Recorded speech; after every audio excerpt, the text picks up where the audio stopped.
Platoon Commander Deluxe, The Battle of Kursk, is a two-player tactical level war game that recreates clashes between the Germans and Soviets at the platoon level during the Battle of Kursk on the Eastern Front in 1943. In this game, unit counters represent vehicle, tank, and infantry platoons as well as support teams.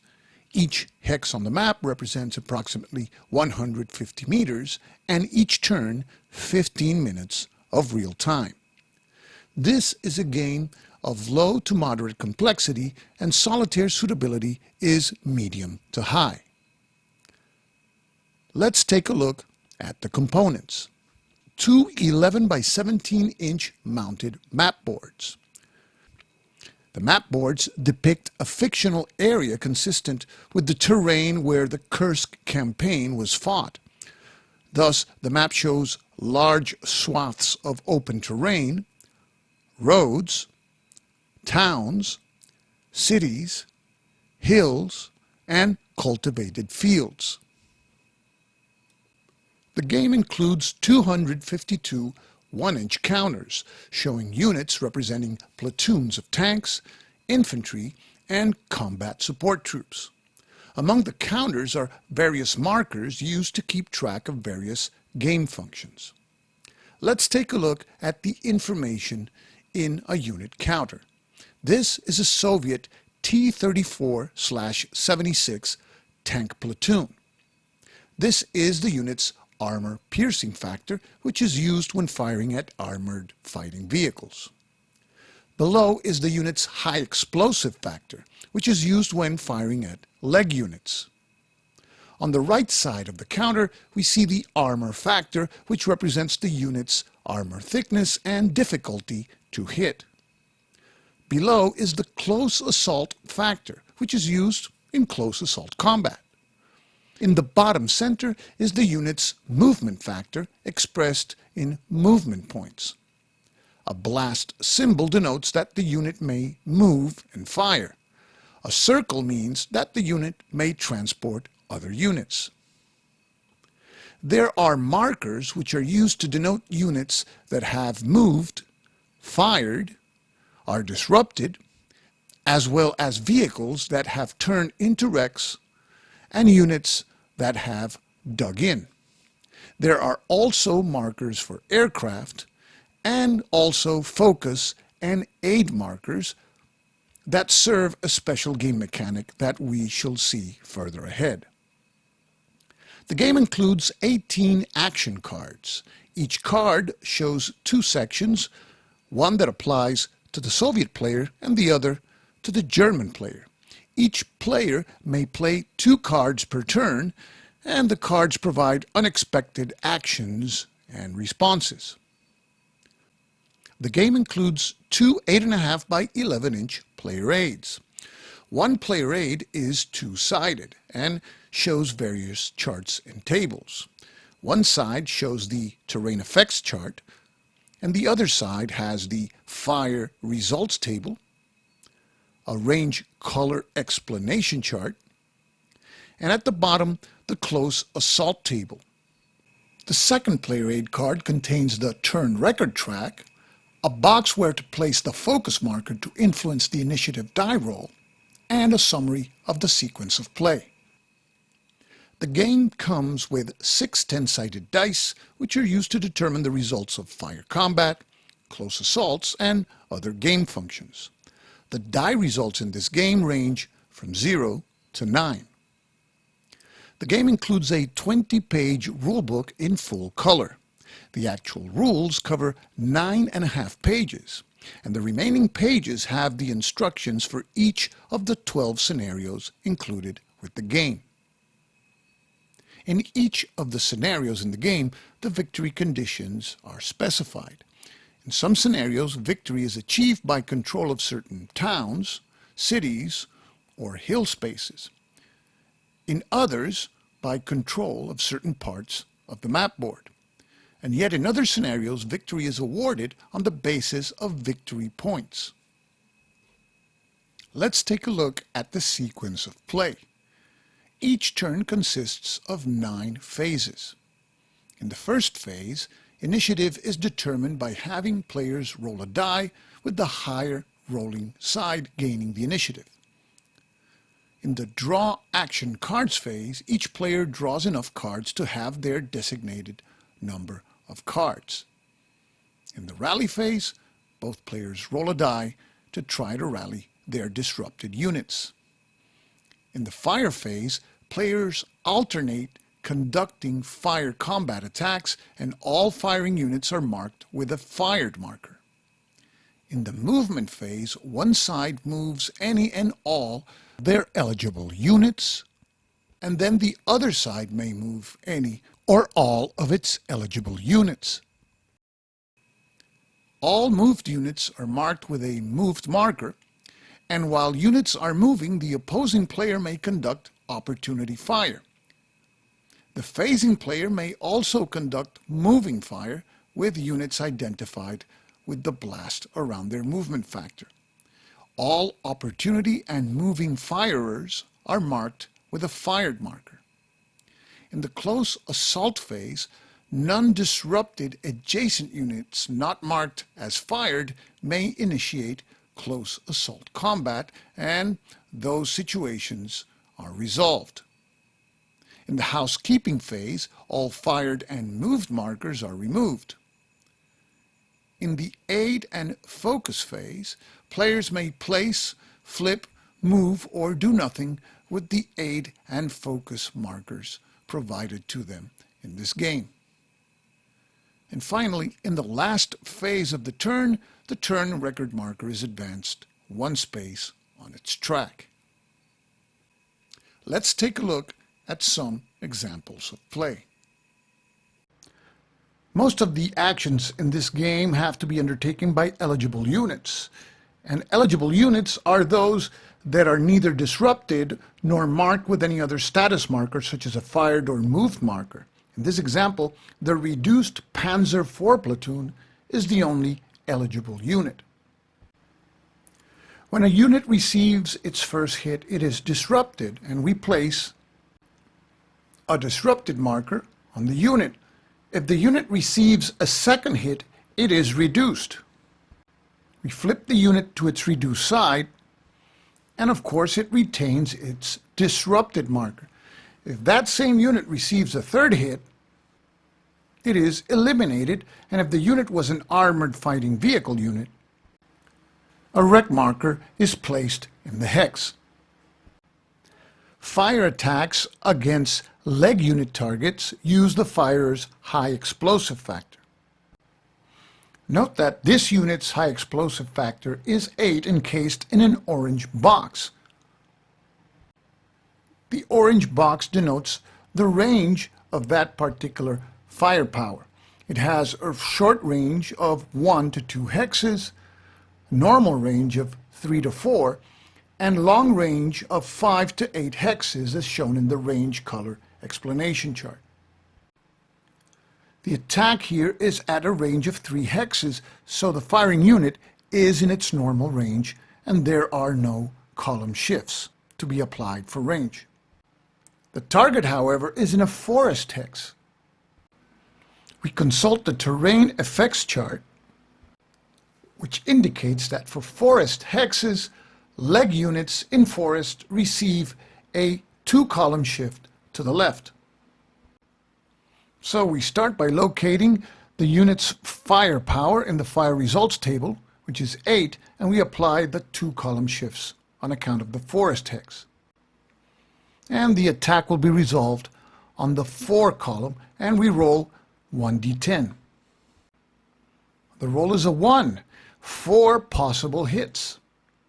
So now we roll 4d10, and if the result of each die roll is higher than the unit's morale, the target will suffer a hit. In this case, the German infantry's morale is 5. So we roll 4d10, and the result is 0, 3, 4, and 6.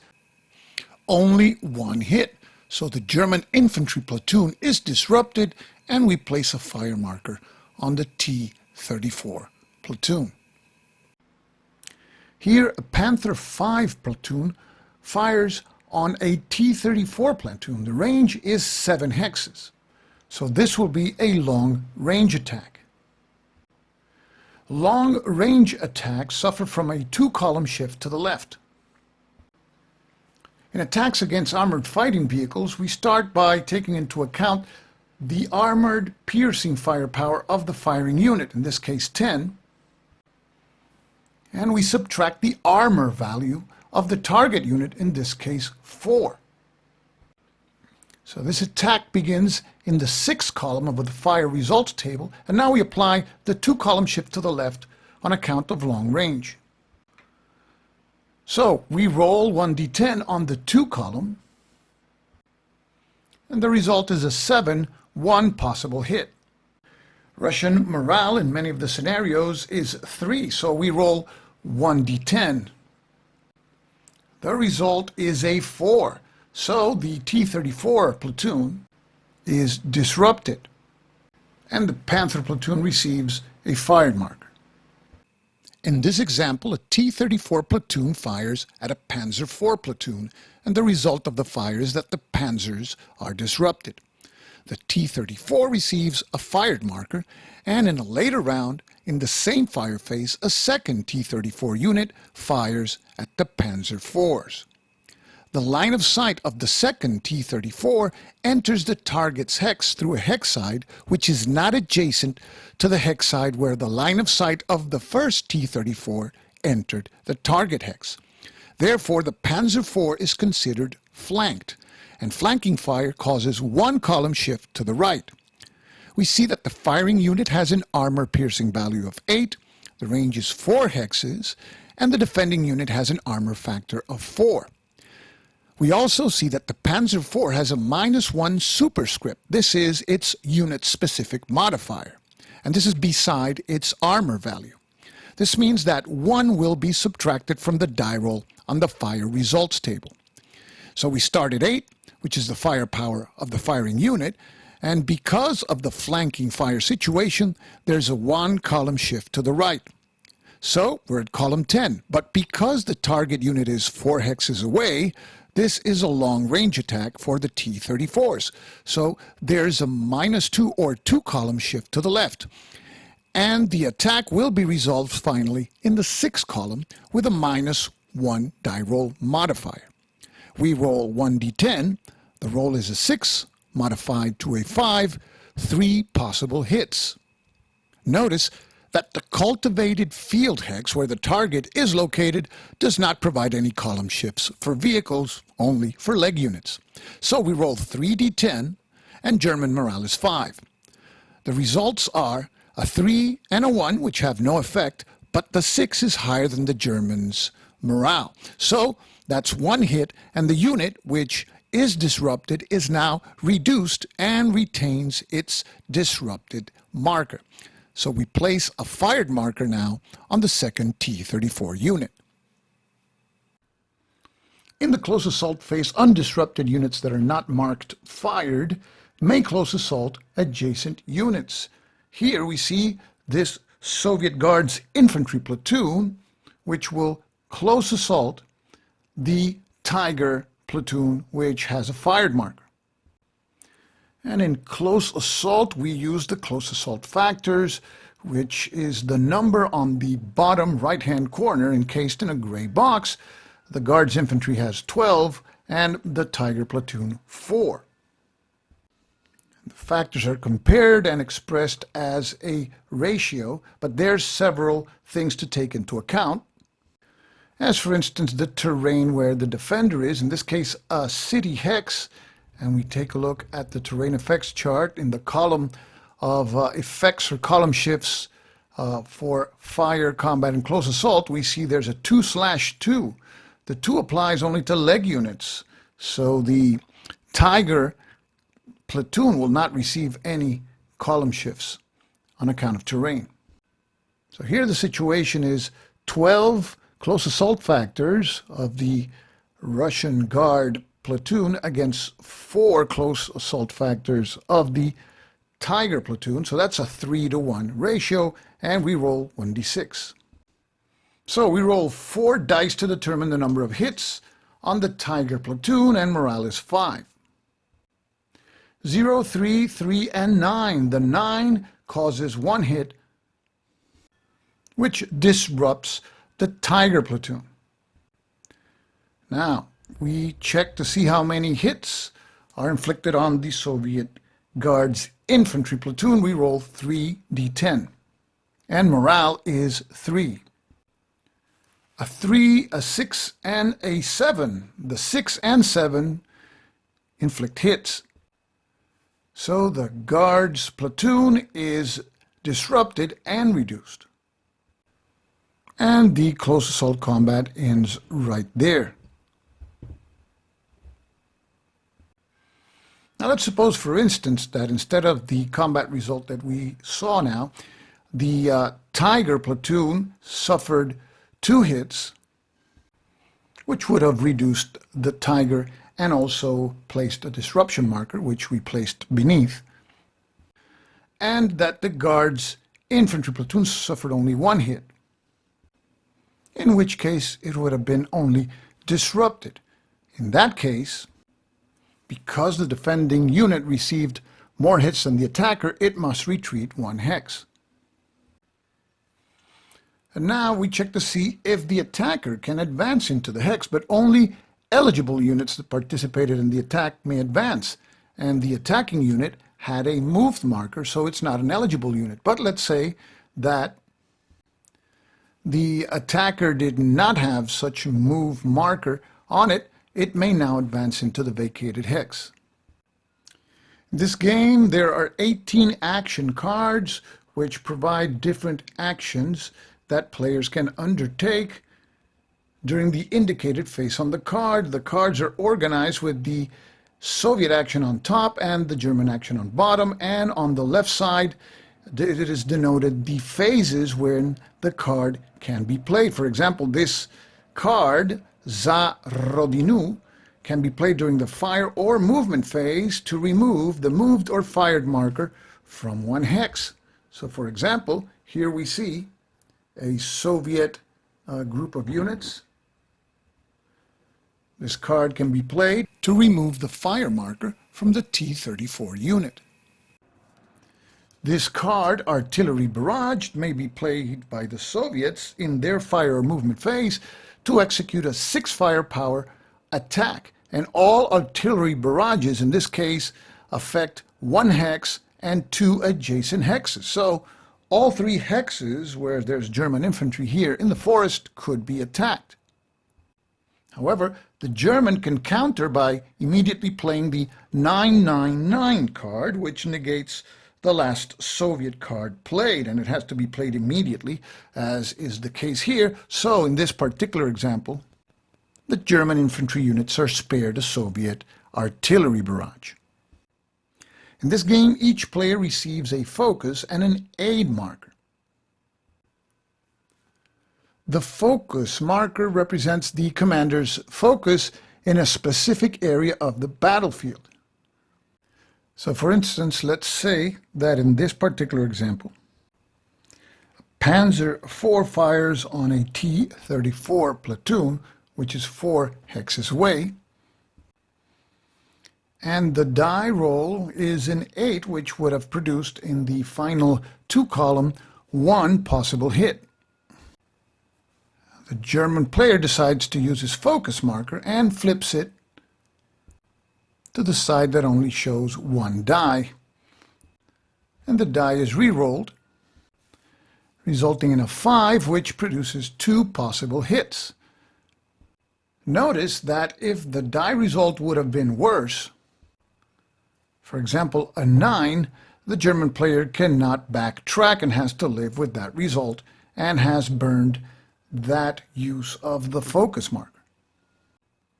Aid markers represent additional medical supplies and encouragement provided to units in a hex. So units in a hex that contain an aid marker may re-roll morale checks during the rally phase.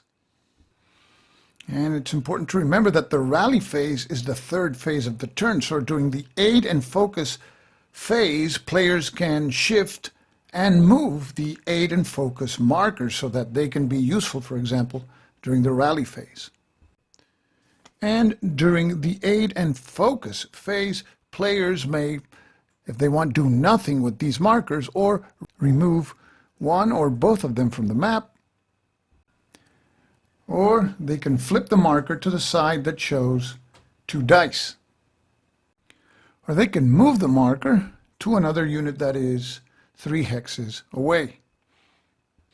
If at the beginning of the phase the marker is outside of the map, the player may place the marker on the map on any unit showing the side with 1 die. Tracks in the Mud is a Battle of Kursk expansion, and this expansion includes a mounted map board showing wooded areas and various towns and cities. It also includes a full counter sheet which adds King Tigers, Jag Panthers, Soviet cavalry, German shock troops, T-34-85s, and the Soviet heavy tanks IS-3s. This expansion includes 6 scenarios that span from 1941 to 1945, and there are even some American infantry and armored fighting vehicle platoons for use in a fictional scenario where they clash with Soviet forces in 1945. Well, we've reached the end of this video.